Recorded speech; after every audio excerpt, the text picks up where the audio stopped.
Good evening, guys. Welcome back to the 41st Malaysian Architecture Education Online Series, proudly presented by MASA. Hope you guys are doing well, and thank you for joining us again for tonight.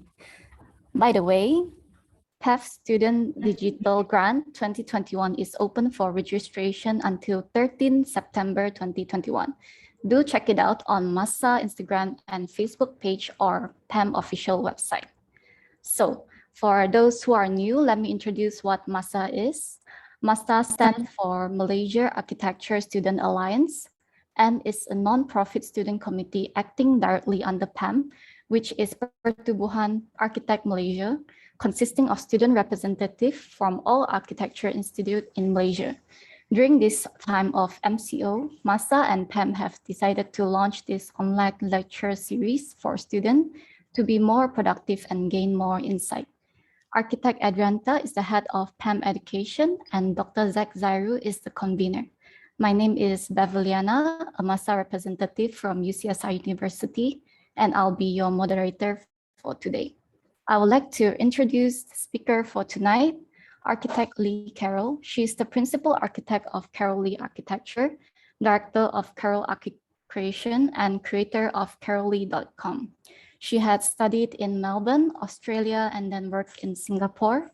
She then returned to Malaysia in 2015 to pursue her ambition to be a registered architect and started her own practice in 2018. The current project led by her involved collaborative effort from multiple disciplines. She believes that every successful project requires good teamwork, healthy work ethic, and effective mentoring. She's also a lecturer at Taylor University and enjoy being part of the education committee because it provides a platform for her to engage in current design discourse and to aspire towards creating something new. With her title of the talk, Mind Your Archi-Business, the talk will be about the important key elements in making a resilient and thriving business, and most importantly, one that advocates for our well-being and work-life balance. So sit back and relax. We will have Q&A session at the end of the talk, but if you have any question during the sharing, feel free to type them down in the chat box so we can attend to them at the end of the sharing. So without further ado, let's welcome Architect Lee Carrol. Hi, Architect Lee, how are you tonight? I'm doing great, excited to share what I have here, and also excited to see some of my old friends joining us tonight. All right, cool. So I'll pass the floor to you. Okay. Okay, first of all, thank you everyone to choose to spend time and just listen to me on a weekend night. And I think I really appreciate your time. If you're here to just lend your ears, I really truly appreciate it, because this is truly a privilege of mine. And I'm here, first of all, to share my experience as not too long ago a graduate, and then becoming a registered architect, and then starting my business just a couple of years into this pandemic. So I will, without further ado, just go ahead and share what I have here in store for you. Okay.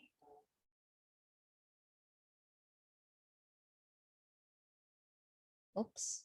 All right. Can everyone see my screen? It's all good? Yeah. All good. Okay, great. So I'll start. So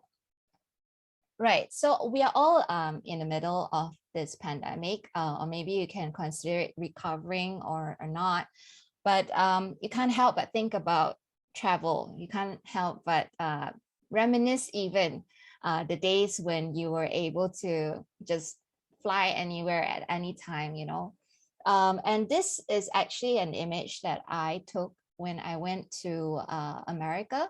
This is taken from, as you would guess it, the Grand Canyon. Now you must be wondering, why am I showing this when we are going to talk about Archi-Business? But think of travel as also something related to business, because business is just like travel, where you have to venture, you have to take on risk, and you have to count your cost. So I think I'm just taking an excuse to reflect and reminisce the days where I'm able to just travel and, not being stuck at home. And I think the withdrawal syndrome is starting to kick in. So this was taken at the Horseshoe Bend. I think some of you might have been there before, and it was breathtaking. Just to give a perspective, if you can see it, the glimpse of that little boat over there, on somewhere at the bottom center of this image, that just gives you a perspective of how grand the scale is of this park, this canyon park, and how small we are in perspective in comparison to the world. I want to share with you also another image here. This is not taken from the internet. It is actually from my camera. It's a semi-pro camera, so I'm hoping to be able to upgrade to a pro camera someday and be able to take more shots like this. I love this shot because it just gives you a lot of depth, and you can see the far end here. There's another vehicle, very small, trailing on this track, and again, it just gives you the perspective of when you travel, you realize just how small you are, and yet just how wonderful the world is, and there's so much more that we can venture and look forward to. Even though sometimes it may seem like scary, it may be risky, but there's a lot of things that you can look forward to ahead when you're thinking about traveling, right? So this whole talk today, the lecture today, it's more of sharing on how I experienced this firsthand, and perhaps I just want to also impart a little bit of what I think works during this journey of traveling. Okay, so I take this as an analogy, treading your own path. When you go traveling, when we go traveling, it is we always have to have first things first. We don't just book a flight and then just go and let it take its own course. You have to have some plan for sure. You also have to consider the people that will be coming alongside, or the people that you will be meeting there, or the people that you expect to be encountering when you are there, the different culture, the different knowledge, background, diversity. And it is the same with business, actually. You will be meeting people from different walks of life. And so you have to be somewhat mentally prepared for what's to come. And pivot is more like I think if you equate it to travel, is when you have a backup plan. Let's say, what if this doesn't work out? What if the hotel that we booked, couldn't offer us a room last minute, that something happened along the way when we travel? What is our pivot? And that's the same for business too. If something unexpected happened, how do we pivot ourselves? How do we plan for the pivot as well? So let's talk about it, how we start up a business, or if you do intend to start up a business. All right, the first thing, like I said, is to plan your initial investment.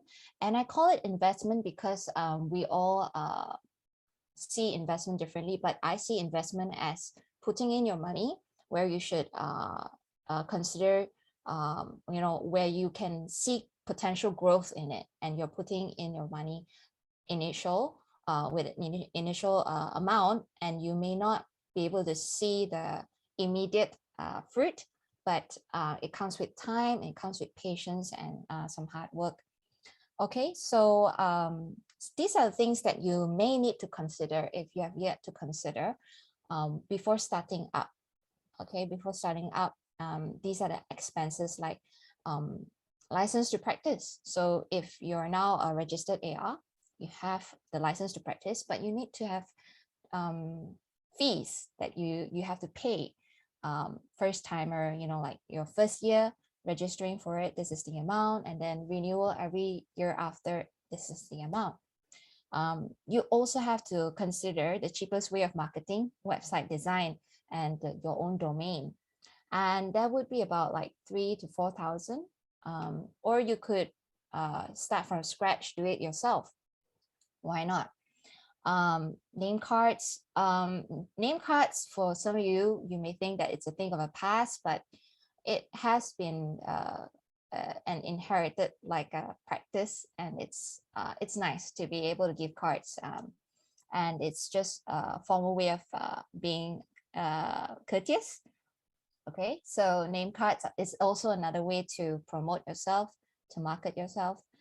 Workspace rent, they range so wide nowadays, from the rent of a table or a desk to a rent of a room and a rent of the entire office, and it can go even higher than that. But the numbers here, I'm just being conservative as a beginner, as a startup that you just started to venture on your own and you want to know where to start.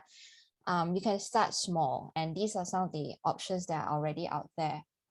Of course, you have to have your own bank account. You have to have a minimum deposit that goes into it. Another thing you may want to consider is whether you want to register as a Sendirian Berhad or wait. So Sendirian Berhad comes with it the auditing fees. Okay, so if you're not Sendirian Berhad, like any sole proprietor like myself, who is yet to be a Sendirian Berhad, the basic registration is with SSM, and it's actually quite cheap, right? But when you do intend to become Sendirian Berhad, that comes with it, a lot of credibility. You will have to prepare yourself for the annual auditing fees as well, and talk to your accountant or talk to someone who has an accounting background on how to break even, and when you should actually start up a Sendirian Berhad. Okay, so this is something that you need to consider. If you're wondering, should my setup be called a Sendirian Berhad, or should it just be called, Carrol Lee Architect? Okay, and then there is the indemnity and insurance premium, and this is a rough figure, approximate figure for the package that I have signed up before. So you may think of this as optional, but for a lot of the bigger jobs out there, provided by developers and design build companies, they will make this a requirement for you to have an insurance to cover yourself before they can actually appoint you as the consultant. So if you don't have the resource or money set aside for this, it's very hard for them to appoint you to come on board into their project. So if you're looking at taking part in larger scale projects, be prepared to have some amount of money that would cover you and be able to give you opportunities and open doors for you to get jobs. Accounting fees, they range quite widely, and I hope there are some accountant friends that you can talk to.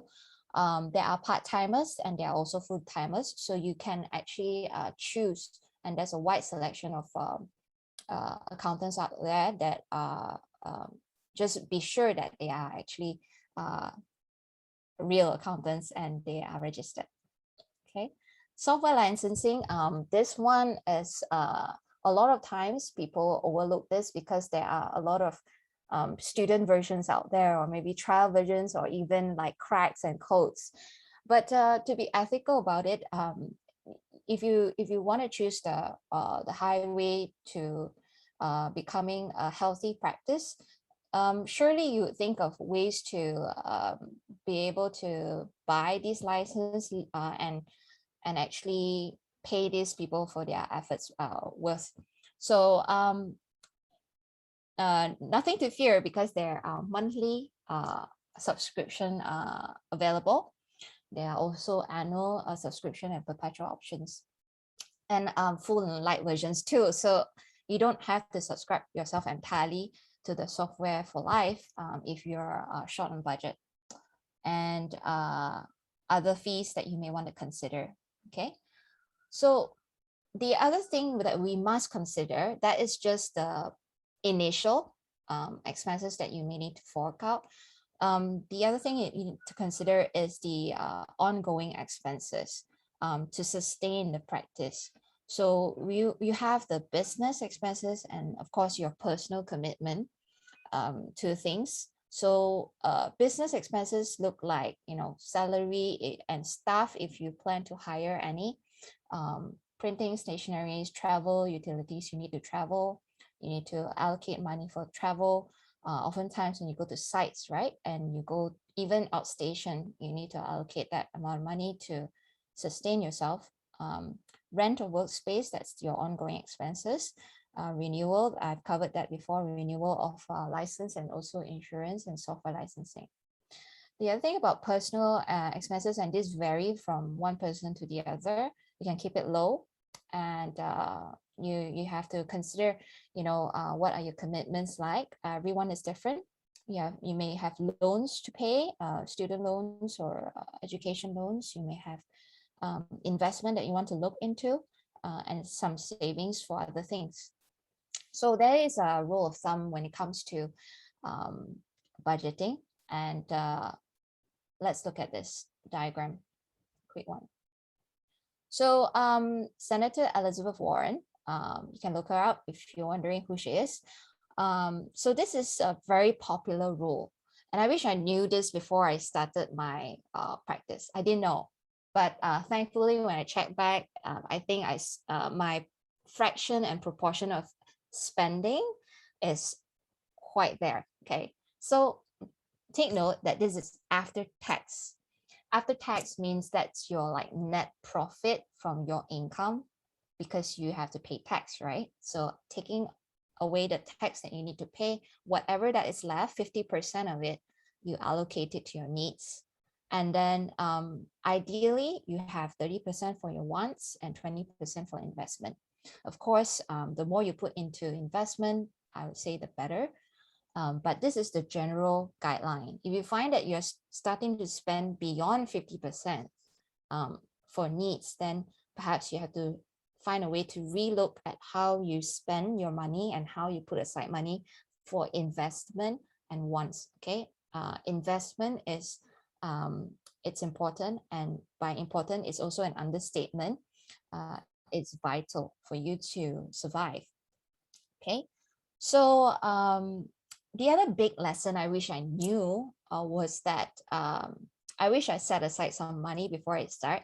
Of course I did, but the golden rule is actually somewhere 18 to 24 months worth of ongoing expenses. Now you can do your math and you total out your ongoing expenses and potential ongoing expenses if you were to start a business. Multiply that by 18 months to 24 months, and you have a rough figure of how much you actually need to start up. Of course, to be frank, I start up at with a savings of 6 to 8 months. And of course, later on as I share my journey, how difficult it was to hang on through the pandemic days. So this golden rule is actually good to keep your business running in the event like pandemic, in the event where you don't get any projects coming in or commissions. So but even though you don't have that amount of money, there's a risk that you must be prepared for. Let's say if you're not able to save up to that amount, just prepared for the risk that I'm going to share. Now, this is a little history, a short history of what I've been through after graduation. So I started my sole proprietorship in 2019. I took the exam in 2018. And shortly after, I decided to start up my practice. So I started early January 2019, okay? And then in just 1 year's time, there was a lockdown, right? We all remember that our lockdown was in March 2020. So that was just 1 year after I started my sole proprietorship. And you can imagine within that first year, there's very little commission or possibilities of getting any work started. It's more like proactively seeking for leads and for opportunities to work, meeting people and talking to people. So even if I were to kick off any project, I was just about to kick off and the pandemic started. And then 2021, you know, we all are going through it right now. There's on and off lockdowns. So daily cases are rising. So it's quite glim for us, you know, as the startup that are small and, you know, we do not have like a big budget. So we have to hang on. So it's not looking very good, to be frank. So in 2022, we do not know if we will get out of this anytime sooner. We can be optimistic about it, but we should be also, you know, expecting worst case scenario. So I'll be very honest here. My annual income was lesser than being a salaried employee before that. So prior to starting up my own practice, I have worked for 3 companies, 3 different setups. And, you know, it's in retrospect, when I do the math and I total up my income, it's pretty damaging to my self-esteem. We look at the numbers and you're like, I'm actually making lesser than my salary, you know, as an employee. So, but then you still have this desire, because for me especially, I had this desire to push on. After all, it's the first year. There's no reason to lose hope too quickly. I have already started booking my flights, planning things, and committed myself to this trip. So I'm not backing down. I have already got myself into it, not backing down. I'm not going to burn my ticket, so to speak. So surprisingly, my annual income rose to 350% from 2019 into 2020. So even through the pandemic, there were jobs coming in, and it rose a lot than I expected. And my accountant was also surprised. And there's no secret recipe. I'm just going to share what are the common themes throughout 2020 that enabled me to hang on. Okay. And now projected annual income will rise another 50% or maybe more at the end of this year compared to last year. So who knows, maybe next year isn't so bad after all. And maybe I still have hope to carry on with this business. Okay. So the point to remember is even with the increasing income, it is very important to resist the tendency to spend more. You know, the golden rule I shared earlier, the 50% needs and the 20% investment, that's actually a good rule to stick by. But if you could reduce your percentage on spending on needs, you could last a lot longer in the event of, you know, worst case scenarios. Okay. And the third thing, we have to plan for income tax. And this is the thing that we dread most as any startup, but that is our obligation. Okay.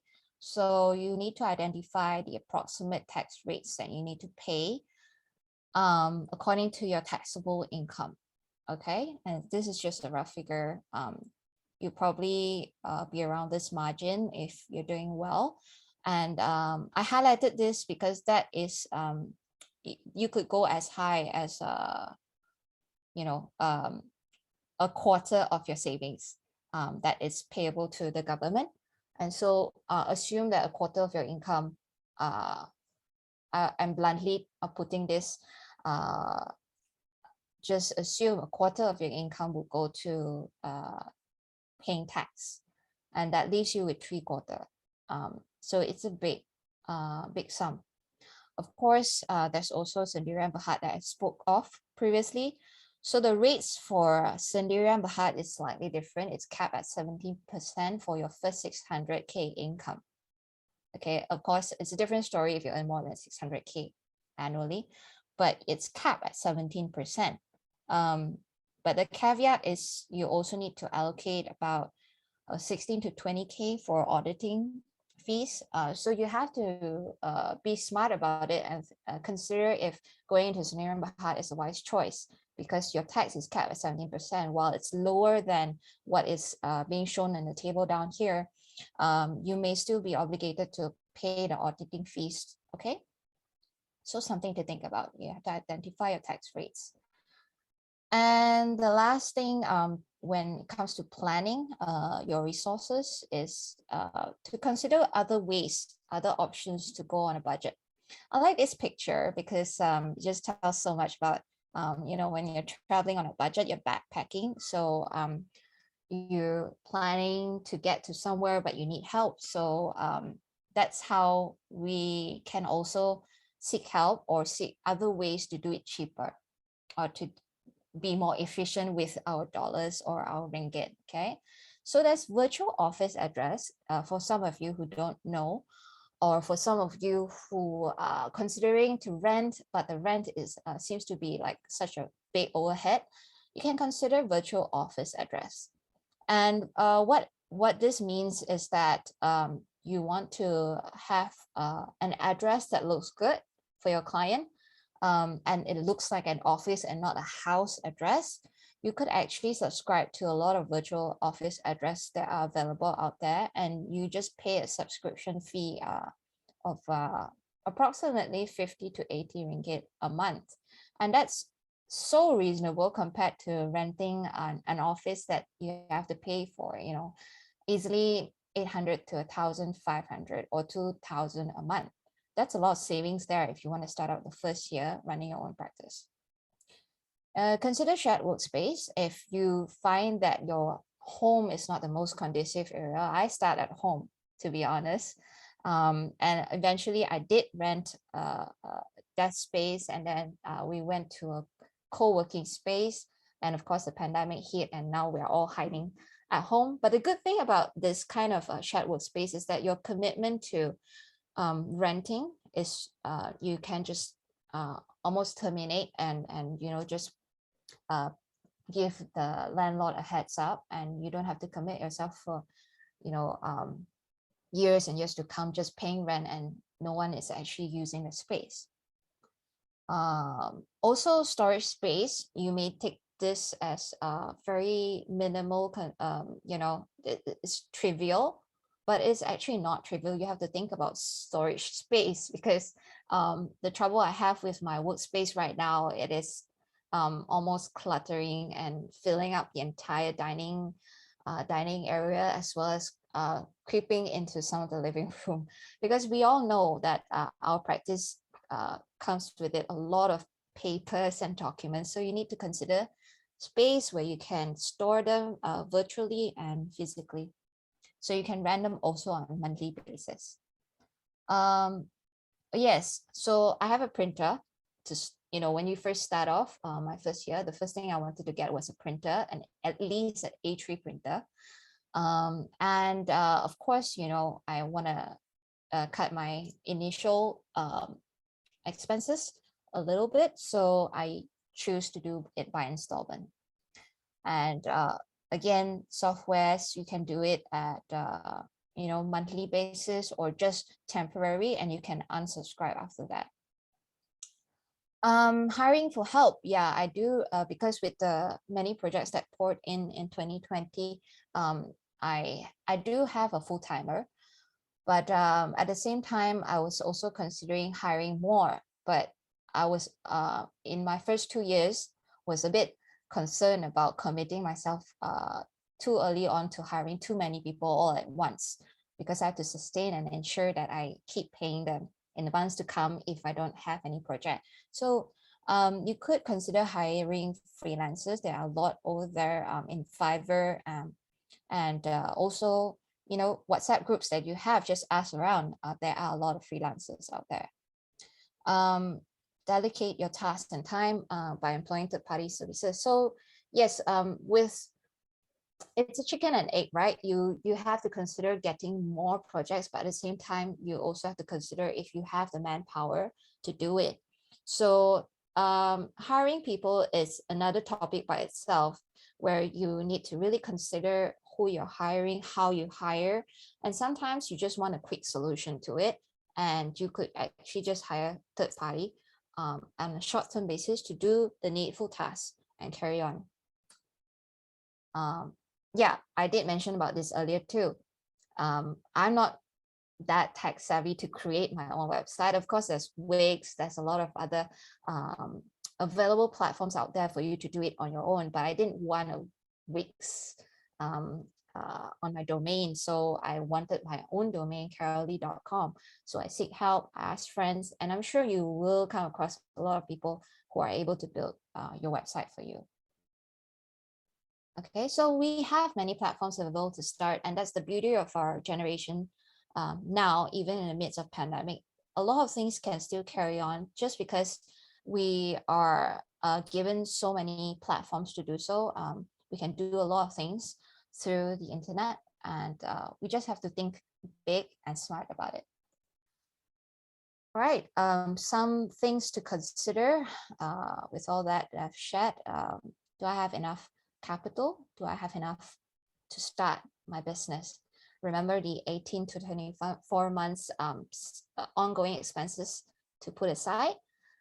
Actually, when you do start your business, you also have to ensure you have savings put aside and not to spend them all too quickly. How do I make it happen? That's the bigger question, because as a fresh graduate, or you know, I've been a salary employee, I've been secured with my finances, but I also have so many commitments. It's hard to find enough to save or even have extra to make it happen.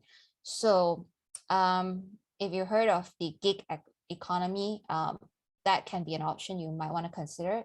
Or you want to collaborate, you want to side hustle.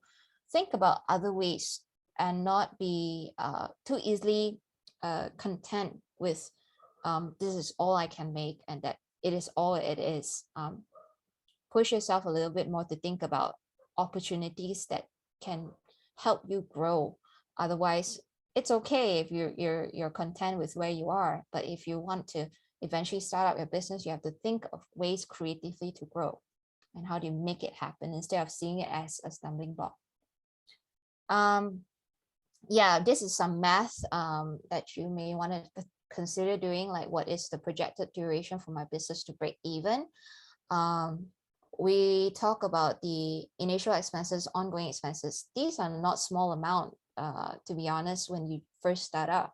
So if, let's say, for example, I just give a figure, if you need 150K to start comfortably, and you know, what would it be like? How many years would it be like to break even? And could you hang on for that long? Okay. Do I just want to survive? That's the bigger question, or eventually expand? So something for you to ponder.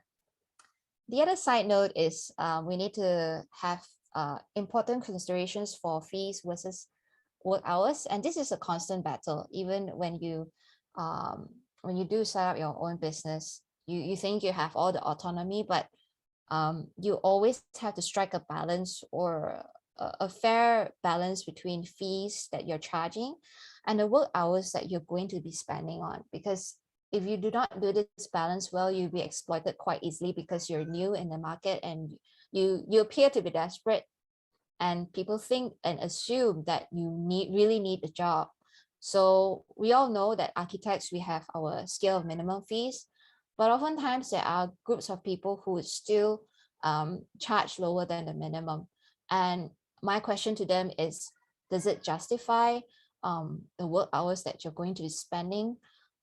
You know, if it doesn't make sense, then why slave yourself to it? Because you're actually not making any profit, you're making a loss.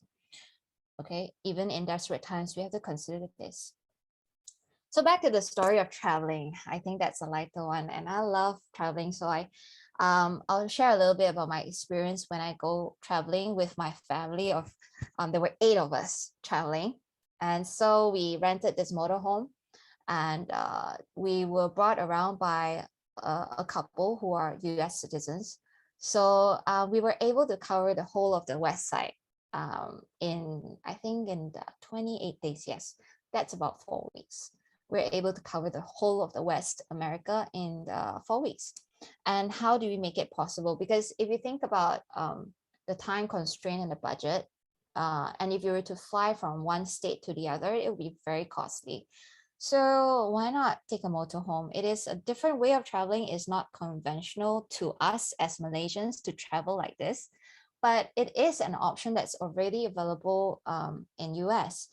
And the couple friends of ours were generous enough to drive us around, and we were able to see so many and cover so much grounds in just 28 days. It's amazing. And it's on a budget, because when you travel and live in a motorhome, you actually pay less for the hotels, and you should also pay less for a lot of things. And I think that's the same also for business, our business. Think about ways that are not conventional, and you still can do things with a minimum budget. But the key here is this: we knew this couple from the US long before this trip, and we were friends. And that's where we tap on. This is not to say we took the friendship and make it into an advantage for ourselves, but we tap on to something that we already have: friendship or relationships that we already have, people that we already know, people that we have a lot work alongside with or come across. And these people will actually be able to bring you to greater ventures. So here's a picture of these kind friends. These are the people that we lived with, eat with, and sleep with for a good 4 weeks in a tight space, a motorhome. So while it might sound ideal, you're traveling on a budget, you cover ground, you're always moving, a motorhome is still a very cramped space for 8 person. So we did need to have other makeshifts, like living in tents for some days. Some of us living outside the motorhome, setting up tents elsewhere in those parks.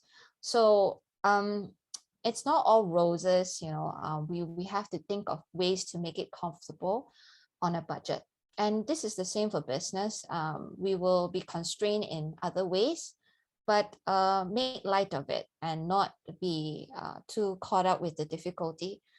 Instead, look at ways to make it happen and take it as an adventure, celebrate the journey. Okay, yeah, don't discriminate. I cannot emphasize this enough. Of course, in your walks of life, you have met so many people, your course mates, your acquaintances, and even your neighbors, your colleagues, ex-colleagues. They could potentially be your clients, your staff, your support, introducer, even the approving authority. They could be working for any majlis for all you know in future, and they can be your lifeline. They could be contractors, they could be suppliers. Basically, architecture itself is a small world.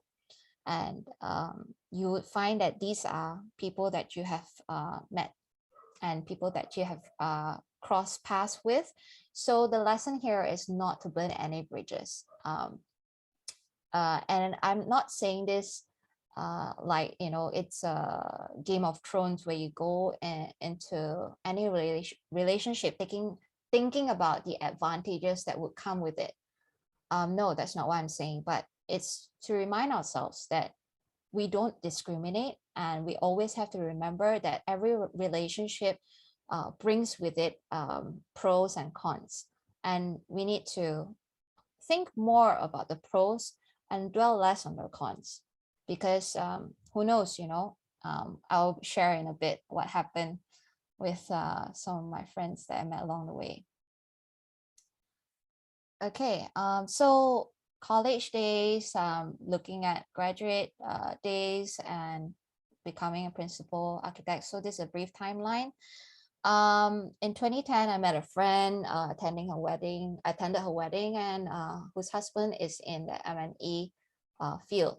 And this sounds like a very common story for all of us. We could have friends who have spouses who are in the consultancy line, any one of us, right? Just think about the friends of friends, that you meet. And this is my story. It's very common. It's a very common one. And 4 years later, my first commission to keep, my business alive was introduced by her husband, and he was in the design and build a company, and I was commissioned to do this big job. First job being such a big job, it's a big deal for me, and I thought that was a little bit of hope for me to push forward, because I was able to be involved in a multinational company, and actually a global one, and being able to also dabble with some aviation, manufacturing airplane parts. So this is an opportunity that I never saw coming 4 years prior when I met this friend. But let's say if I've burned bridges, then it'll be a whole different story altogether. Then fast forward to when I was a graduate architect. As with some of you who are already working for a firm, you will come across contractors. You will be working alongside them. And frankly speaking, everyone will meet with conflicts, will bound to have conflicts in your project management. That happens. But how you deal with it, how you react to it, and how you relate to the person, it's very important. And I always have the perspective that when you deal with problems, you always see a way forward rather than trying to put fault or find blame, because you're not moving forward doing that. You only move forward by trying to find solution. And that's my attitude throughout my working life with my employers.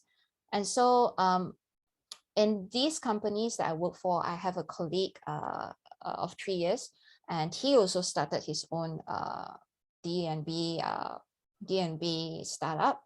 4 years later, he gave me several jobs, and we were good friends throughout this entire 3 years working together in the same company. So don't underestimate your colleagues, and your colleagues could be very good friends of yours in the many, many years ahead. And that's my story. He gave me jobs to survive. There were times that I was almost about to cut it off for my practice. And he was a lifesaver, coming in with small jobs, but they were enough for me to carry on. Okay, and also 6 years later, after working with my employers, I was given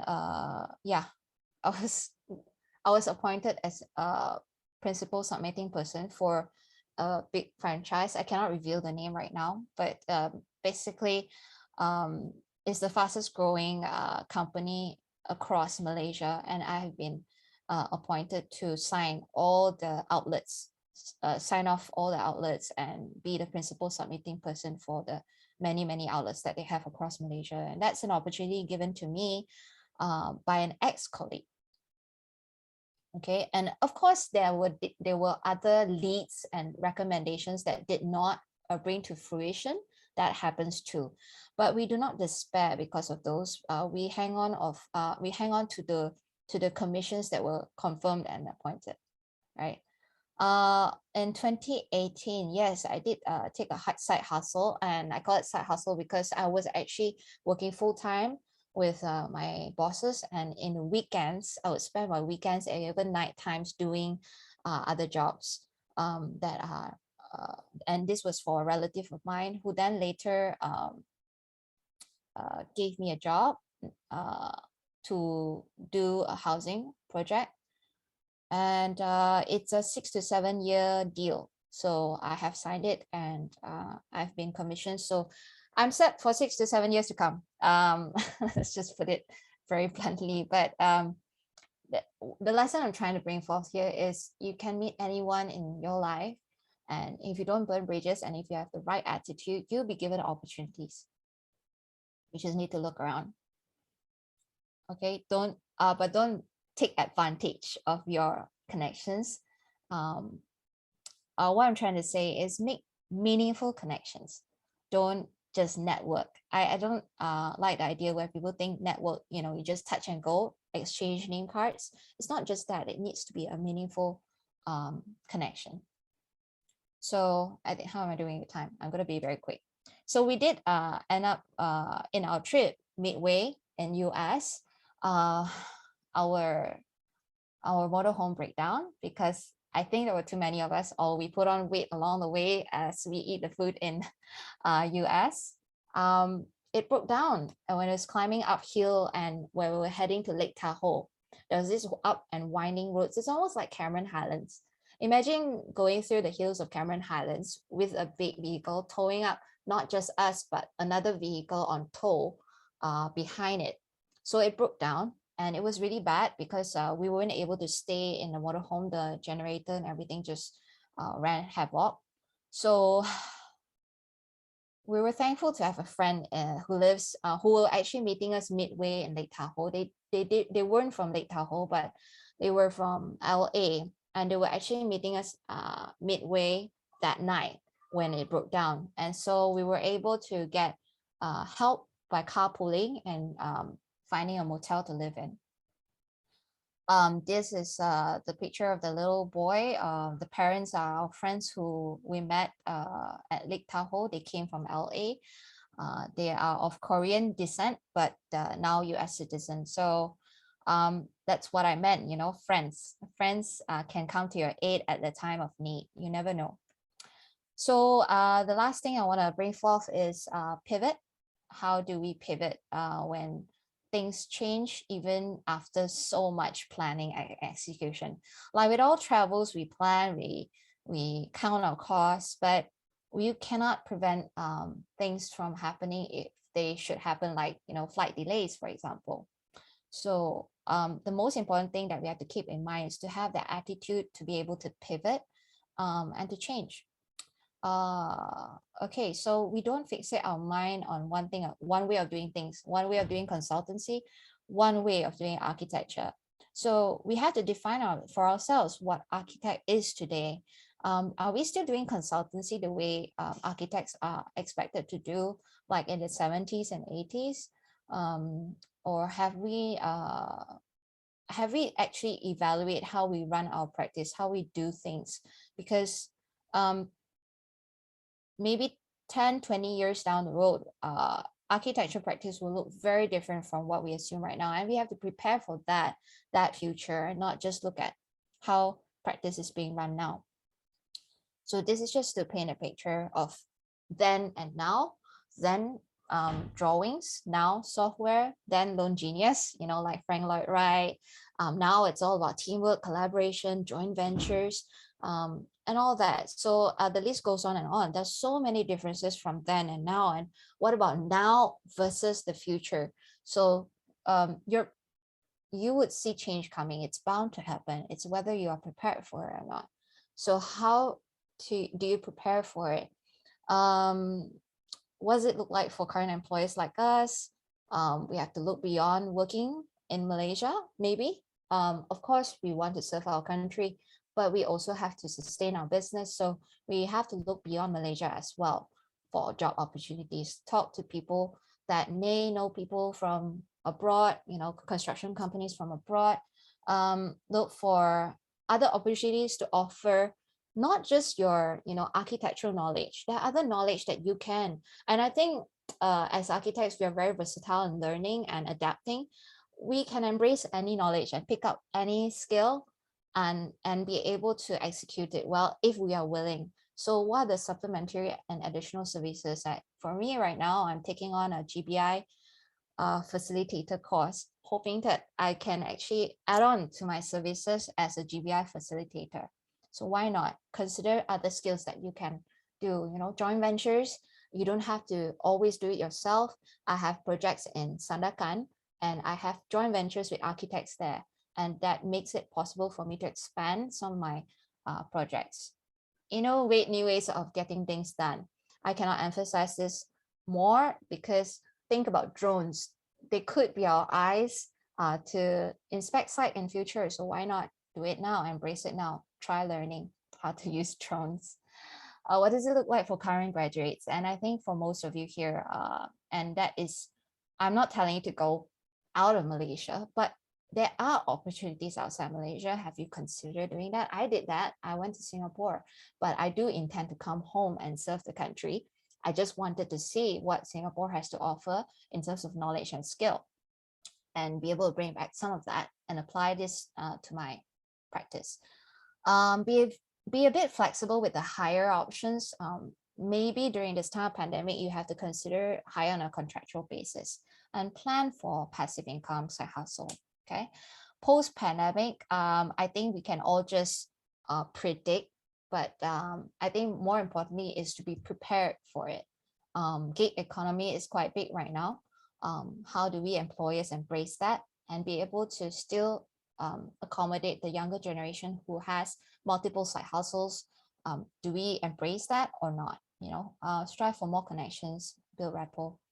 So I'll just end with this very quickly. It's a video, and for some of you, you know her. She's our homegrown artist, Red Hongi, who has already went to graduate. She's also a fellow University of Melbourne alumni, and I was from there, so I'm proud to relate to her in that sense. But I'll share with you what she's been up to lately. We have to coordinate a lot and experiment a lot. Oh, sorry, did I click something? I'll just do that again. And now we have a banknote and we're able to print money.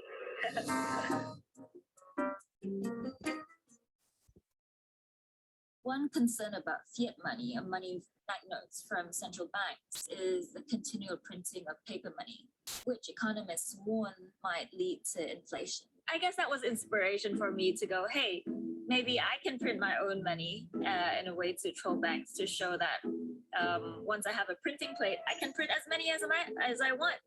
So first I start off with a sketch, and it's really based on the Chinese yuan. Instead of Mao, I'm gonna be placing it with Doge. I'm thinking of a rocket. My meme bank logo. So meme bank's the bank that is printing all these money. Yeah, I think that could be pretty good. We've seen headlines in the news about meme coins just soaring, and Elon Musk buying into cryptocurrency. And I mean, we're millennials, and in our generation, we grew up with the internet, we grew up with memes, these silly things online that have gone viral. So I thought it would be a great time to create a piece that reflected the times we're going through. This is 𝐶𝐞𝐞, which is Doge coin in Chinese, translated to 𝐵𝑖ng𝑧𝑜ng𝑔银行. Banknotes are supposed to be hard to forge. I thought, oh, that would be easy, but that was pretty stupid of me. It gave one of my teammates, Esmond, a hard time because he had to translate into a vector file so that it could be laser cut. Is Esmond still your friend? Esmond, I hope you forgive me. Wow. Well, how we did it was we spray painted the whole piece in black. The part where we wanted the copper to be eaten into, we brought it to a laser cutter to just scrape off those bits that we didn't need anymore. We haven't really done anything so precise before previously, so now we are trying to learn how to do it. 这边左下角左边跟这边下面0.8，0.8，确定要0.9啊？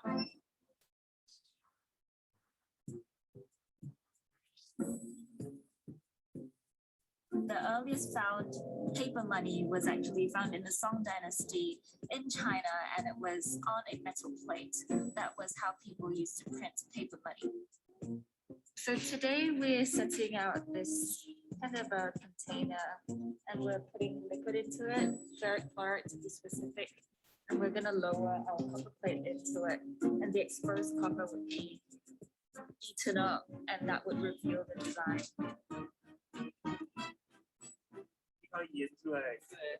It got really hot. We were really afraid that it might explode, but it was all okay. And now for the exciting moment. Yeah. Whoa. Hi, Doge. Woo.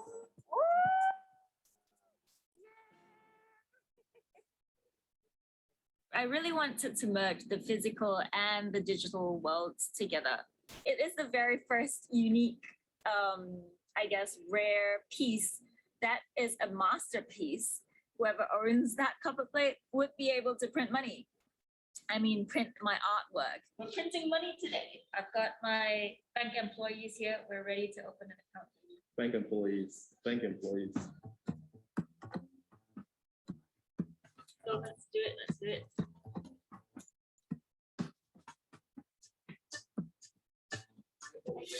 In 1,000 years' time, someone's gonna dig this up and go, oh, people in 2021 printed money like this. Why were they so clever to print such a big piece?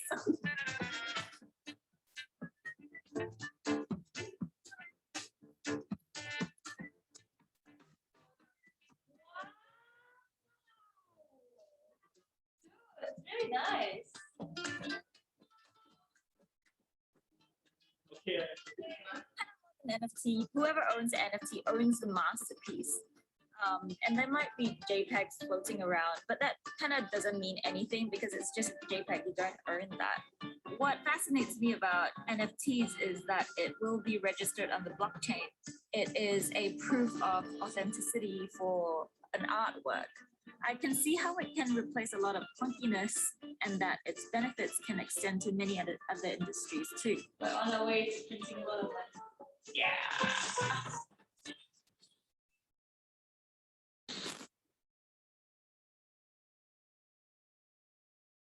Okay, so that was an inspiring clip.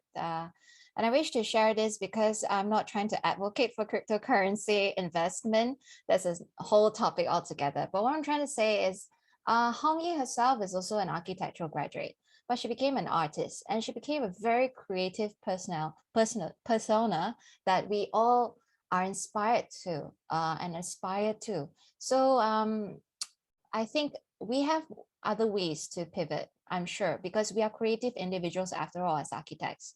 There is no one way to define the way architects should work. We are different, we are built different, and we are versatile as well. So the hope, the message of hope here is for me to impart here is that you can look for other ways to make things work, for your dreams to work, okay? And just because your path is different from others, it doesn't mean that you're lost. You just have other ways of working it out and making your dreams a reality. So mind your own archi business. And we are all created to be unique. Okay, and it's going to be a unique journey. That's all. Thank you very much. I'm sorry I went out of my time. Thank you. Okay. Well, thank you so much, Architect Lee Carrol, for the very in-depth sharing. Hope you guys enjoy it and gain a lot of information and insight. So we'll be having our Q&A session now. We got some question for you from the audience. And the first question is, how to get workplace rent for 55 ringgit per month? Any recommendation? Oh, that question. Okay, I was when I talk about 50 to 80, it's actually not a workplace. It's a virtual office address. Okay, I'll share with you, right? My office address in Menara Kekseng isn't actually my office. It's actually a virtual office address. But the good thing about this location, and this was recommended by a business friend of mine also who started up not too long ago, they have a lounge. They have a lounge which they now upgrade to be somewhat like a co-working space. When I first went there, there were just lounge chairs. They're not even ergonomic to do work. But a few months later, when I went back to visit and have clients meet up over there because they have conference rooms, facilities as such, I met some of my clients there too. And I saw an upgrade. They started to have tables for co-working space. So yes, you can actually work in this space. And you can look up Lion's World I think Alliance World is one of it. There are many out there. Alliance World is one of it that provide this service where you pay a monthly subscription. I pay annual at one go because it's so cheap. And you are able to get the address while at the same time you are able to enjoy the facility of working there. Okay, I hope that answers your question. All right. Okay. So the next question is, can you share how you approach new client for a project during this pandemic period? New client. Oh, that's so interesting. Let me think. What's my recent new client? Okay, I'll be frank with you. The statistics of leads that come my way are not total strangers. Yes, I have a website and I was expecting more leads coming from there. But 80 to 90% of my leads come from connections, from people and people, mutual friends that I know. 10%, maybe even less, actually come from just randomly stumbling upon my website. Maybe I need to improve my website ranking. That's all. Maybe I need to improve my website ranking to get more clients coming from the website, but most of them come from connections. And so I didn't go, to be honest, I didn't go all out to put myself out there and to promote. I just use the platform that I have right now, which is the social media. I have an Instagram account. I have Facebook account, aside from my website. And my website, actually, I have dedicated one page to blogging, design things, so that it keeps the website running. It keeps the content fresh, because oftentimes our architectural website is just work portfolio. And how often do we actually upload works onto our website? Not very often, maybe like 1-2 months, or many months you upload like one. So I want to keep it going, and the only way to keep it going is to upload design contents every once in a while. So I use the social media platform that I have, and I receive calls. Hey, I'm a friend of so and so. Would you like to talk and have a coffee and talk about it? And I get commissions from just talking on the phone to people. I didn't put myself out there. It's all connections. It's all friends, friend after friend. So I think the only way to get people to be in touch with you is to be seen actively in the virtual world, and that is our social media platform, to be seen. And who knows, they will contact you because they saw you on Facebook or they saw you on Instagram. Okay. Okay, moving on to the next question is, how much time would you allocate for yourself to find new clients versus focusing on your current project? And is there a rule of thumb for that? That is such a good question, Kian-Min. To be honest, I'm still figuring out. There's no rule of thumb yet. I haven't got the perfect formula. But I do advocate for work-life balance. That is to keep your sanity and to run the long marathon, because our practice, and as you know it, as students, you never sleep, you hardly sleep, you just work all the time, right? So if you're not careful, you carry that into your practice as well. And when you carry that into your practice, you start to prioritize so much on the work, you forgot about the quality that you're delivering. So I think that's so important. We trivialize how we balance our work life, but it's so important, because if you don't have a balance, you burn, you get exhausted, and then worst thing is internally amongst your staff or your colleagues, they start to burn out too, and they're not going to perform. They're not going to have the quality you need. So how do I allocate time for myself and finding new clients? So I don't have the best formula. Maybe you can talk to many other architects out there. I'm not the only one who can advise on this, but based on my experience, I have not, like I said, put myself out there. I just wait for calls, or occasionally just update what I am doing. But I do focus a lot on delivering my current project well. I think 70% of our time is dedicated to doing current project, getting in touch with my staff, talking to them, and then the other 20 to 30% at times is just to promote and update on what I'm doing. But that is just the work compartment, I also have another compartment, which is my life balance.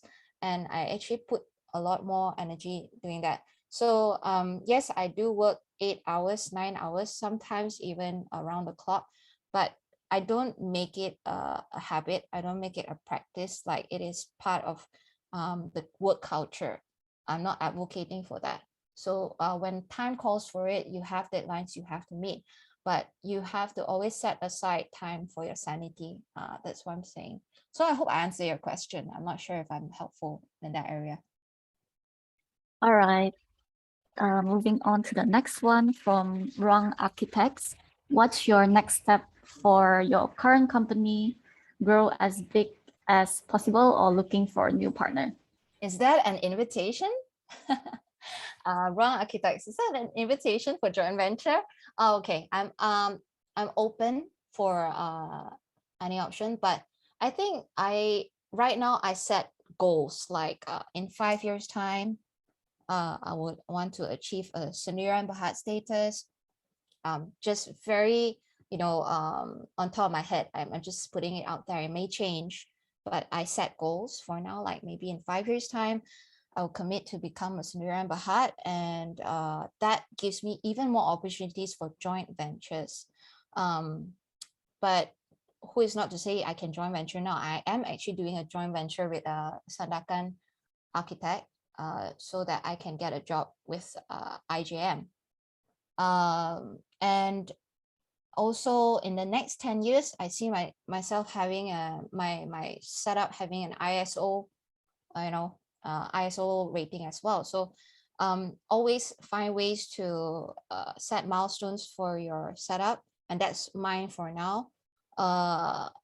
That's my next step, or the plan that I have in growing. And also, like every year, I aim to have a skill tackled. Like for this year, it's going to be GBI related. It's all going to be GBI knowledge, so that I become a GBI facilitator. That's my goal this year. And next year, what other skill I want to expand. And every other year, that's like my self-improvement target. But I also have a company improvement target, so that it has to come concurrently, not just your company, but also yourself. So that who knows the opportunities that might come, because you have so much more to offer. Okay. Yeah, I think that's it. I hope that answered your question. So Yeah. the next one is how long you are in architecture firm before starting up your own company? Not very long, to be honest. In Singapore, I was there for about a year plus, and then I came back shortly after to do 2 years, so I can take my part 3 just to meet the minimum requirement. And I stayed on for another year after taking, I think I stayed on because doing my part 3, I took 2 years to prepare. So it wasn't like the first attempt at first year of preparation and it went smooth sailing. I wasn't able to participate in my first year of preparation because my log was not exactly 2 years. It was 3 weeks short. So when I met the 2 years, I was already in my 3rd year working in Malaysia. So altogether, I would say about 4 years of working experience before starting out. So I can say in retrospect right now, I have very little to begin, and I went ahead with it. So I will have reservations now looking back, but I don't regret doing it as soon as just 4 years into working for another company. All right. And I hope that answered your question, Chai Yun. I think that's all for the Q&A. So thank you for joining us tonight online lectures. Oh, there's a new one from Wrong Architects. So during this pandemic period, without fixed income before set up